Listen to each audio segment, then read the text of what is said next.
this is frustration coming from Cruz. Sticking his tongue out, taunting Roach there. But yeah, a lot of frustration. He couldn't do much in that last round. Hey guys, what's up everybody? Oh man, boxing fans around the world are super heated right now. I mean, my phone was blowing up last night, guys. People are pissed, all right? And I get it, right? If you guys know what I'm talking about the Isaac Pitbull Cruz versus Lamont Roach fight that happened last night. It all went down in San Antonio at the Frostbank Center, and people are up in arms. It was quite controversial. Not sure if you guys had a chance to watch it. I did. And most of the night, as I was going back and forth between UFC and boxing, people were just blowing up my phone. And they're like, WTF, what did we just watch? What is going on? What's happening to boxing? Is boxing dead? You know, this is a travesty. And I mean, it just went on and on and on and on. And so if you guys know what I'm talking about or alluding to, it looked like Lamont Roach was on his way to punch in another win ticket.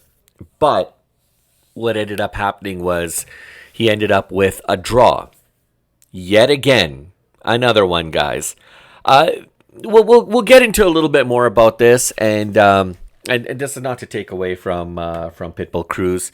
I mean, an incredible fight, guys. Both of these guys are definitely next level. But then we had Oshaki Foster, the co-main event.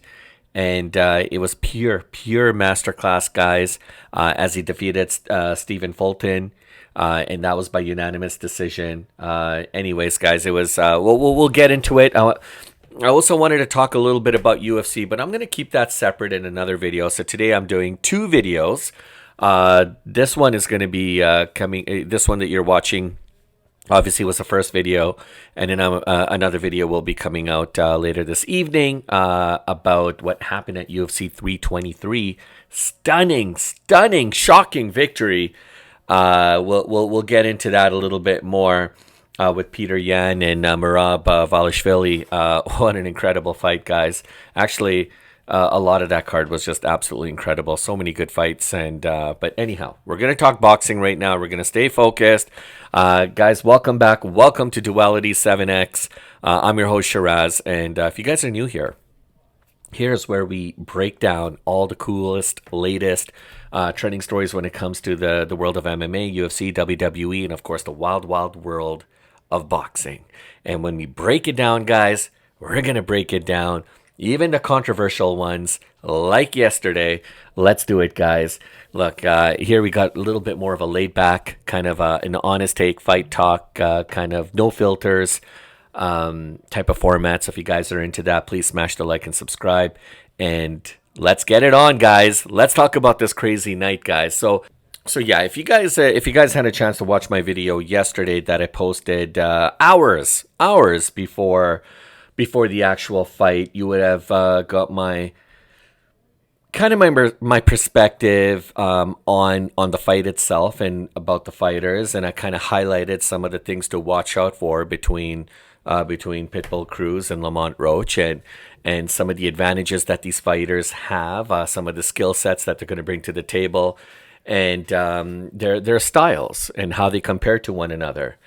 And I also mentioned that since 2025 is almost in the books, no matter what happens, okay, no matter what the outcome is between these two fighters, we're setting ourselves up with an unbelievable 2026. And that's important, guys, because 2026, like, these guys are absolutely top 10 fighters. 100% they're top 10 fighters. And the rankings are going to be so difficult when it comes to this because they're so stacked. Like, I mean, this division between these guys, it's so damn stacked. It's not even funny. You got so many good fighters, and this is what makes it really, really hard, especially for the promoters and for the fans, because everybody knows who they want to see. But you can't have all of it all at once. It's obviously a fighter's not going to be able to fight 1 month and then the next month and then a month after that. It doesn't work that way. I mean, some of these guys can do 3-4 fights in a year, but there is a lot of prep time and things that have to happen. Also, not just from a training perspective, but from an administrative perspective, and just for people to be able to help coordinate and facilitate these fights and for these fights to come to fruition. So that said, you know, I'm not sure if 2020, and as we wrap up 2025, I'm not sure if 2025 has been super kind to Lamont Roach. This guy, he shows up every single time. You know, he brings his A game to the table. He's super classy. If you watch my videos, you'd know that I talked about the fact that he doesn't like to engage in trash talk. He doesn't like to hit below the belt. He's a pretty classy guy, and he likes to do his talking in the ring. He's very old school that way. And I don't know what it is, man, but the judges just don't see it his way, especially this year. And yeah, I just don't get what's going on. I mean, Saturday night, like, I don't know, man. I honestly thought that he looked like he was just done with the nonsense, you know, just the BS. Anyways, guys, it was a 12-round, jam-packed action fight. Pitbull Cruz, Lamont Roach. I mean, you know, I didn't look. Pitbull is so aggressive. He's so dominant. He's you know, he's like, he's in your face. He's just kind of very sporadic. You know, he comes at you out of nowhere at times. You know, there was a moment too where he's very comical actually, but it's very interesting, very interesting, right? Because for whatever reason, I don't know how the referees watch, like what the referees exactly are looking for. Because sometimes even when I'm watching a fight and I'm really like laser beamed into the fight, I'm focused and I'm trying to take my notes down. Sometimes my points don't necessarily match up with the judges as well. And I always wonder, I'm like, what extra are they seeing, or what? Maybe is it because they're ringside and maybe they see things from a different perspective. Naturally, when I'm seeing things from a lens or from, you know, a television perspective, it's obviously not going to be exactly the same experience as if I was watching the fight, you know, in person, ringside especially. But it was very weird. You know, 3 judges had it 113, 113, 113, 113, and 115, 115. And then the broadcast team is like, yeah, that's controversial.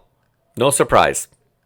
So what exactly happened and how did this happen, right? Because a lot of eyes are on this fight. Pitbull started strong.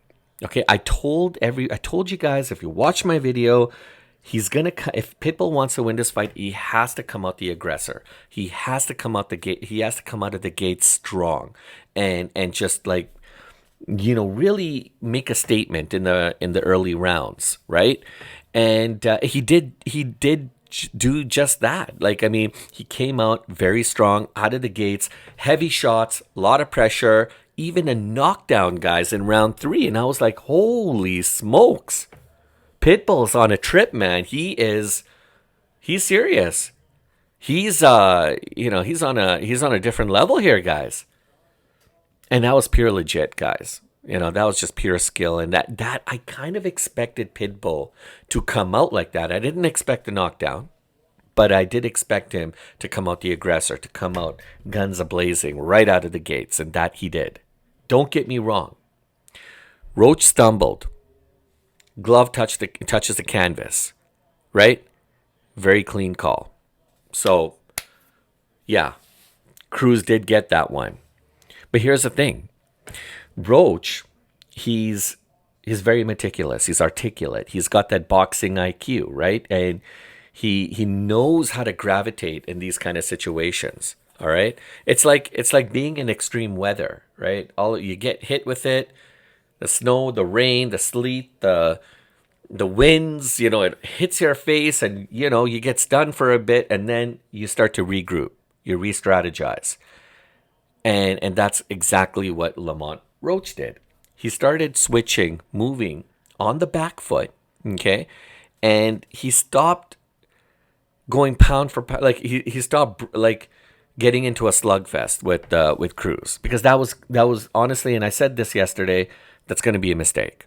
And that's not what Lamont Roach needs to do. He needs to really think with his noggin, and he needs to be very, very meticulous and very calculated, but very strategic in how he tries to, maintain the pace of the fight. And he started to do that. And then the whole fight just changed, right? He boxed smarter than Cruz. He was cleaner. He was the more accurate puncher. He was far more efficient. And even the CompuBox numbers, I think had Roach landing 191 punches compared to Pitbull's 159. So Roach had better percentages across the board. Plain and simple. He outlanded, he outboxed him. He outboxed Cruz for 8 rounds. It was incredible. And he fought most of the fight with the hand he thinks he broke in round number 5. Imagine this, guys. Right? Here's a guy, he gets knocked down round number 3.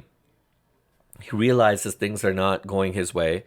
Let's re-strategize. Let's pull out plan B instead of, let's move past plan A. Let's go to plan B with a little bit of plan C. It starts to fight, changes the momentum, starts to control the fight, and it potentially breaks his hand 2 rounds after he gets knocked down, but he continues to dominate the fight all the way through, even with the broken hand, potentially. But the judges didn't see it our way. They didn't give him the nod. And look, he said it straight up, like after the fight, right? All I want is fair shakes. And honestly, I totally get it. I'm totally with him. All right. Roach, I think, won that fight. Period.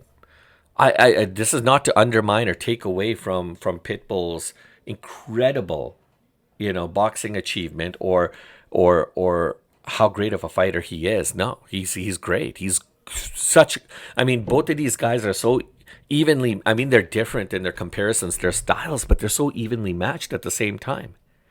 And I just mentioned this, that when you put both of these guys in that division in the rankings, holy crap, it's so hard to rank these guys. Like, it's so hard to say 1, 2, 3, 4, 5, 6, 7, 8, 9, 10, because a lot of these guys are 2s and 3s and 4s.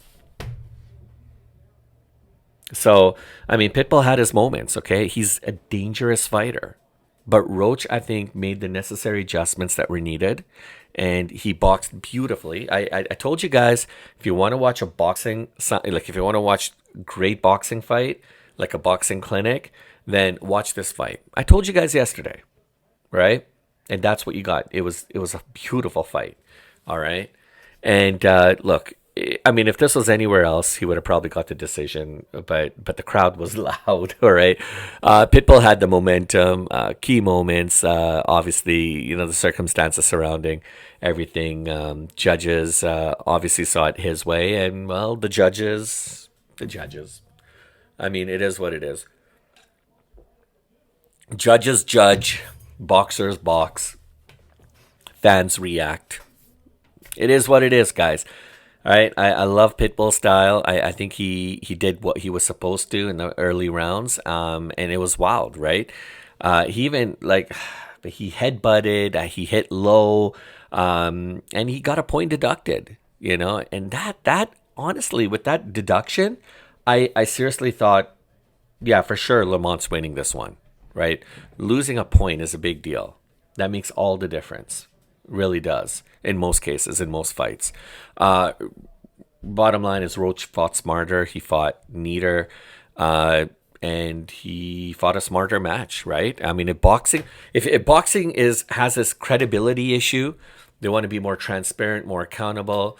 Well, I mean, come on, guys. Nights like this can't happen. It can't, especially twice in a year to the same guy. That's bullshit, right? So there's definitely something there. I don't know what it is, guys. I don't know if the bookies wanted it this way or what. Just sucks, man. It just sucks, right? Now, we have to see if Roach is going to get an immediate rematch. I mean, if, maybe they work out the arrangements of a neutral location without the crowd sway. Who knows? I mean, honestly, if this continues to happen, especially to this guy, then fighters are going to start turning down these big fights, and because they know they're not going to get a fair decision, right? I mean, then they're just chasing dollars. There's no point of chasing legacy, because how can you chase legacy if you know that these fights are not going to go your way? I mean, the scary part of all this is that Roach is in his prime, man. I mean, these should be career-defining wins, not back-to-back heartbreaks. Then again, the Edmonton Oilers and Florida Panthers, I mean, that's a different story in the NHL, back-to-back heartbreaks, right? I mean, it seems to be happening a lot now in sports, not just boxing, UFC, I mean, everywhere. But, I mean, it is what it is. But, guys, that's that in a nutshell, man. I mean, it was a good fight overall. I want to talk a little bit about Oshaki Foster in his fight against Stephen Fulton. What a masterclass fight that was, guys. It was absolutely beautiful. Really, really good. I mean, Urs Laundry Lara defeated Johan Gonzalez as well by unanimous decision, and Jesus Ramos Jr., if you guys watched that fight, he defeated Shane Mosley Jr. By unanimous decision. Shane Mosley, I honestly thought Shane was going to get the victory in this one, but apparently not. But it was a great card. Loved it. It was beautiful. But let's talk about Oshaki Foster, guys. I mean, he dominated Stephen Fulton. I mean, this rivalry, the context behind this fight, the backstory, almost very WWE-esque kind of storyline. I mean, this fight has been brewing, right, for like over a year now. I mean, these guys genuinely don't like each other. This is the fight that kept getting delayed, right? And then Fulton came in with big words, a big game, big talk. He missed weight, right? And that already set the tone. Okay, but from round one, it was all Foster, right? I mean, he was jabbing at him with the southpaw stance, and he was just snapping Fulton's head back like just like a punching bag, and just clean Philly shell defense, man, all around, like fancy footwork, very smooth on his feet, and his confidence was at an all-time high. I mean, honestly, I could just end this video right here, right now, and you guys will get the gist of how this went down. But if you guys watched the fight like I did, then obviously you guys know that it was a pure masterclass. It was a boxing clinic, right? And by round 6, honestly, you guys could literally see Fulton running out of ideas. He looked confused at that moment where he realized that all the tools that he brought with him to this fight, things weren't working, and he was just confused. He wasn't sure what to do, how to do it, how to implement it. And he was running out of ideas, guys, running out of runway. And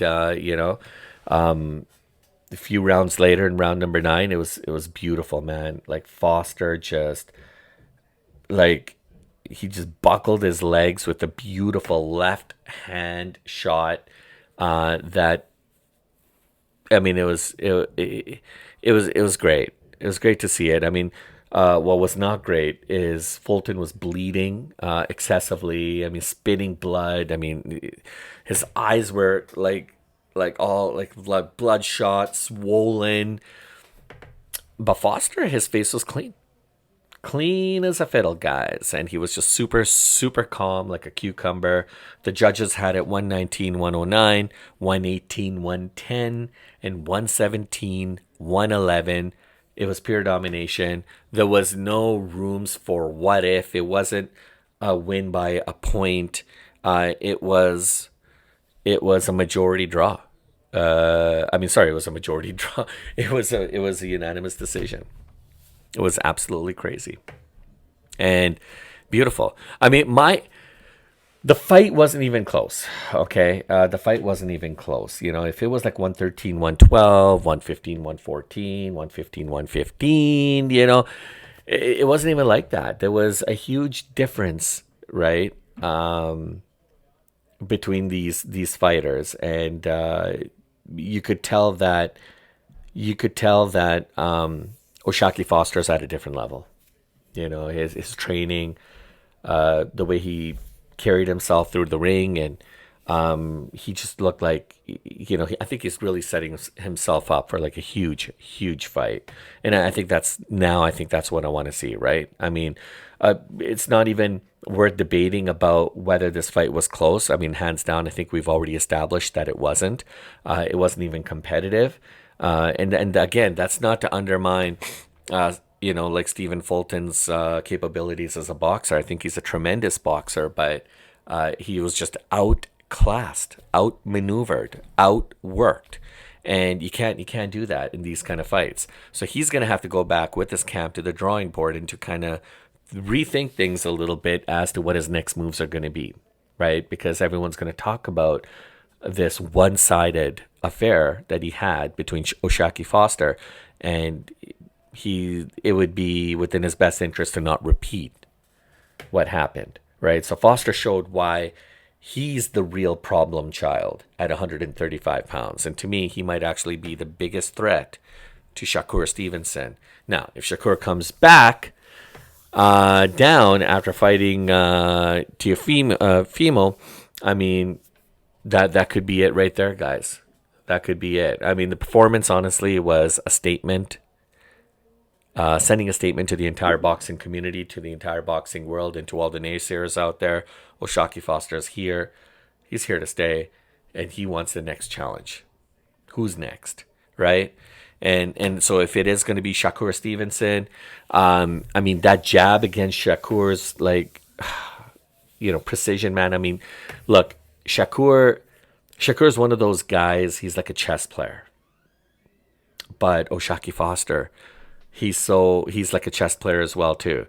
When you have two guys who have such high level of boxing IQ and boxing sense, this is where fights start to become absolutely incredible. It's almost like a tennis match because they're so evenly matched. But one wrong move, boom, a slip on your foot, a bad jab, and then you get clocked with a counter, or just like how he was in his southpaw stance, and he just kept jabbing, snapping Fulton's head back like a dummy.